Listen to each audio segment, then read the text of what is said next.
ശ്രീ അനിൽ വിളയിൽ, ഇവിടെ ക്ഷേത്ര ആചാരങ്ങൾ ലംഘിക്കപ്പെടുകയും ക്ഷേത്ര ഉത്സവങ്ങൾ അട്ടിമറിക്കപ്പെടുകയും ചെയ്യുന്ന സ്ഥലങ്ങളിലെല്ലാം പരിശോധിക്കുകയാണെങ്കിൽ അതിൽ രാഷ്ട്രീയ ലക്ഷ്യം വെച്ചുകൊണ്ടുള്ള CPM അജണ്ട നടപ്പിലാക്കുന്നതിന് പിന്നിൽ ഈ ക്ഷേത്രോപദേശക സമിതി തന്നെ പലപ്പോഴും മുൻകൈയെടുക്കുന്നത് കാണാറുണ്ട്. അതിനിടയിൽ ക്ഷേത്രോപദേശക സമിതിയിലെ അംഗങ്ങളുടെ തന്നെ ഒത്താശയോടുകൂടിയാണ് പലപ്പോഴും ഇത്തരത്തിലുള്ള ആചാര ലംഘനങ്ങളും അട്ടിമറികളും ഒക്കെ നടക്കുന്നത്. നേരത്തെ ശ്രീ PM സുരേഷ് ബാബു പറഞ്ഞു ഇത് അപക്വമായൊരു രാഷ്ട്രീയ സമീപനമാണ് എന്നുള്ളത്. പക്ഷേ എങ്ങനെയെങ്കിലും ഇത്തരത്തിൽ ക്ഷേത്ര ഉപദേശക സമിതിയിൽ കടന്നുകൂടുക, ക്ഷേത്ര ചൈതന്യത്തെ ഹനിക്കുക, എന്തൊക്കെ കാര്യങ്ങളാണ് ക്ഷേത്ര ചൈതന്യത്തിന് വിഘാതമാകുന്നത്, അത്തരത്തിലുള്ള പ്രവൃത്തികളൊക്കെ ചെയ്യുക എന്നിവയിലൂടെ തന്നെ ഊന്നി അത്തരമൊരു ലക്ഷ്യം തന്നെ മുന്നിൽ വെച്ചുകൊണ്ടതാണോ ഈ ക്ഷേത്ര ഉപദേശക സമിതി ഇങ്ങനെ നീങ്ങുന്നത്? കാരണം അവിടെ വിശ്വാസമില്ല, പലർക്കും വിശ്വാസികളല്ല എന്നുള്ളതാണ്. ക്ഷേത്ര ഉപദേശക സമിതിയിൽ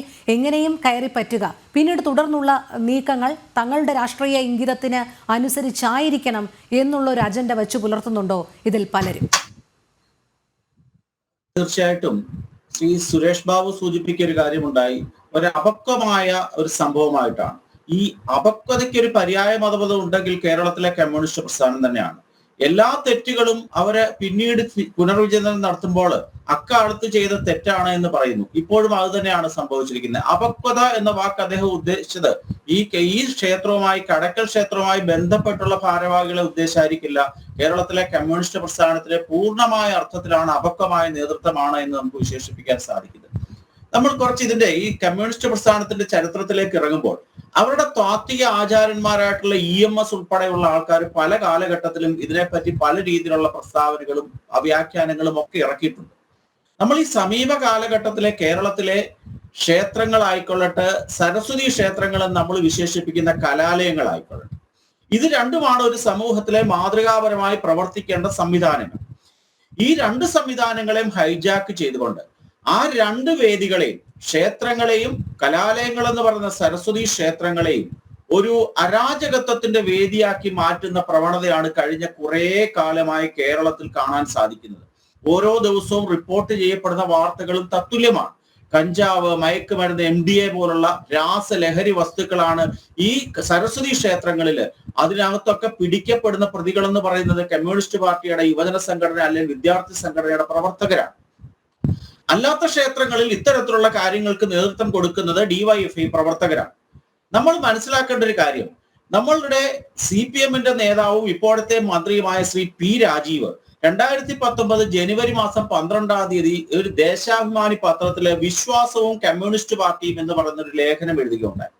അതിനകത്ത് അദ്ദേഹം പറയുന്ന ചില കാര്യങ്ങൾ അനുസരിച്ച് നോക്കുകയാണെങ്കിൽ ഈ ക്ഷേത്രഭരണവുമായി ബന്ധപ്പെട്ട ഒരു കാര്യങ്ങളിലും, ക്ഷേത്രവുമായി ബന്ധപ്പെട്ട ഒരു വിഷയങ്ങളിലും ഒരു സാധാരണക്കാരനായ പാർട്ടി പ്രവർത്തകനോ അനുഭാവിക്കോ ഇടപെടാൻ സാധിക്കില്ല. പക്ഷേ 6 വർഷമായപ്പോഴേക്കും അവരുടെ സമീപനത്തിൽ വളരെ വ്യക്തമായ മാറ്റമുണ്ടായി. ഇന്ന് ക്ഷേത്രങ്ങൾ എന്ന് പറയുന്നത് കമ്മ്യൂണിസ്റ്റ് പ്രസ്ഥാനത്തിനെ സംബന്ധിച്ചിടത്തോളം കറവ പശുക്കളാണ്. അവിടുത്തെ ജീവനക്കാരൊക്കെ ഒരു ട്രേഡ് യൂണിയൻ പ്രസ്ഥാനത്തിന്റെ ഭാഗമായി പ്രവർത്തിക്കേണ്ടവരാണ്. പണ്ട് അവർ പറയുമായിരുന്നു 4 ചുവരുകൾക്കുള്ളിലുള്ള ഒരു ശില മാത്രമാണ് ക്ഷേത്രങ്ങൾ എന്ന് വെച്ചാൽ 1980-കൾ ലോകം മുഴുവന് കമ്മ്യൂണിസ്റ്റ് പ്രസ്ഥാനത്തിന് സ്വാധീനമുണ്ടായ ഒരു കാലഘട്ടത്തിൽ കേരളം ഉൾപ്പെടെയുള്ള പ്രദേശങ്ങളിൽ അത്തരത്തിലുള്ള വ്യാഖ്യാനം അവർ നടത്തിയിരുന്നു. ഇന്ന് അവരുടെ നരേറ്റീവ് എല്ലാം തന്നെ വേറൊരു രീതിയിലേക്ക് മാറി എന്നുള്ളത് നമ്മൾ ശ്രദ്ധിക്കേണ്ട കാര്യമാണ്. ക്ഷേത്രങ്ങളിലേക്കും സമുദായ സംഘടനകളിലേക്കും പാർട്ടിയുടെ പ്രവർത്തനം വ്യാപിപ്പിക്കുന്നു. കാരണം ഹൈന്ദവ അടിത്തറ ഈ പ്രസ്ഥാനത്തിന്റെ ഭാഗമാണ് എന്ന് എല്ലാവർക്കും അറിയാം. കേരളത്തിൽ ഏറ്റവും കൂടുതൽ ഹിന്ദുക്കളുള്ള പ്രസ്ഥാനം ഏതാണെന്ന് ചോദിക്കുകയാണെങ്കിൽ കേരളത്തിലെ മാർക്സിസ്റ്റ് പാർട്ടി തന്നെയാണ്. പക്ഷേ ഓരോ കാലഘട്ടത്തിലും ഈ പാർട്ടി കാട്ടിക്കൂട്ടുന്ന ഹിന്ദു വിരുദ്ധമായ നയങ്ങളിൽ പ്രതിഷേധിച്ചുകൊണ്ട് ശബരിമലയായിക്കൊള്ളട്ടെ തുടങ്ങിയ ധാരാളം ഉദാഹരണങ്ങൾ നമ്മുടെ മുമ്പിലുണ്ട്. അതിൽ പ്രതിഷേധിച്ചുകൊണ്ട് അവരുടെ ആ മാറ്റം ഹിന്ദുക്കള് കമ്മ്യൂണിസ്റ്റ് പാർട്ടിയെ തേടിച്ചെല്ലുന്നില്ല, അല്ലെങ്കിൽ അതിൽ പ്രവർത്തിച്ചിരുന്ന ആൾക്കാർ മാറുന്നു എന്ന് മനസ്സിലാക്കിക്കൊണ്ടുള്ള ഒരു നയം അവർ സ്വീകരിച്ചു. അതിനെന്താണ് അവർ ഉദ്ദേശിച്ചിരിക്കുന്നത് എന്ന് മനസ്സിലായിട്ടില്ല. പക്ഷെ ഒരു കാര്യമുണ്ട്, ശ്രീ RV ബാബു സൂചിപ്പിച്ച പോലെ നമ്മുടെ ക്ഷേത്രത്തിന്റെ ചൈതന്യത്തെ ഇല്ലാതാക്കാൻ അവരെ കലാപരിപാടികളെ ആസൂത്രിതമായി ഉപയോഗിക്കുന്നുണ്ട് എന്നുള്ളത് സത്യമാണ്. നമ്മൾ ശ്രദ്ധിക്കുക, 10 മണിക്ക് ശേഷം ഒരു ക്ഷേത്രത്തിലും ഇന്ന് കലാപരിപാടികൾ സാധ്യമല്ല. സാധ്യമായ ക്ഷേത്രങ്ങൾ എന്ന് പറഞ്ഞാൽ കമ്മ്യൂണിസ്റ്റ് പ്രസ്ഥാനങ്ങൾ നേതൃത്വം നൽകുന്ന ക്ഷേത്രോപദേശക സമിതികൾ ഉള്ള ക്ഷേത്രങ്ങളിൽ പോലീസിന്റെ സഹായത്തോടുകൂടി അലോഷി ഉൾപ്പെടെയുള്ള ഇടതുപക്ഷ ചിന്താഗതിക്കാരായ ആൾക്കാരുടെ ഗാനമേളകളും നാടകങ്ങളും സംഘടിപ്പിക്കുന്നു. പക്ഷേ നമ്മൾ ശ്രദ്ധിക്കേണ്ടതുണ്ട്, വെളുപ്പിനെ വരെ നീണ്ടു നിൽക്കുന്ന ഒരു ക്ഷേത്രകലയാണ് കഥകളി എന്ന് പറയുന്നത്. ഇന്ന് കഥകളി ഇല്ലാതായിക്കൊണ്ടിരിക്കുകയാണ്. കാരണം 10 മണിക്ക് ശേഷം ഏതെങ്കിലും ക്ഷേത്രത്തിൽ കഥകളി നടത്തുകയാണെങ്കിൽ ഉടനെ മൈക്ക് ഓഫ് ആക്കുന്നു. ആ കലാകാരന്മാർക്കെതിരെയും ആ ക്ഷേത്ര ഭാരവാഹികൾക്കെതിരെയും കേസെടുക്കുന്ന ഒരു നയമാണ് ഇന്ന് കേരള പോലീസും ഇതിന് പരാതി കൊടുക്കുന്ന കമ്മ്യൂണിസ്റ്റ് പാർട്ടിയുടെ സഖാക്കന്മാരും അനുവർത്തിച്ചു വരുന്ന നയം. അതൊരു തെറ്റായ കീഴ്വഴക്കമാണ്. ഈ ക്ഷേത്ര കലകളെ ഇല്ലാതാക്കുക, ആ സ്ഥാനത്തേക്ക് കമ്മ്യൂണിസ്റ്റ് പ്രസ്ഥാനം ഒരു കാലത്ത് വളർന്നത് KPAC-യുടെ നാടകങ്ങൾ, തോപ്പിൽ ഫാസിയുടെ നാടകങ്ങൾ കൂടി ആയിരുന്നു എന്ന് പറയപ്പെടുന്നു. അത് നാടകവേദിയായിരുന്നു. ആ ക്ഷേത്രങ്ങളിലൊന്നും അക്കാലത്ത് ആ നാടകങ്ങൾ ഉപയോഗിച്ചിരുന്നില്ല. ഇന്ന് പക്ഷേ നിങ്ങൾ എന്നെ കമ്മ്യൂണിസ്റ്റ് ആക്കി എന്ന് പറയുന്ന നാടകമൊക്കെ തന്നെ വീണ്ടും നമ്മുടെ ക്ഷേത്രങ്ങളിലേക്ക് എത്തിപ്പെടുകയാണ്.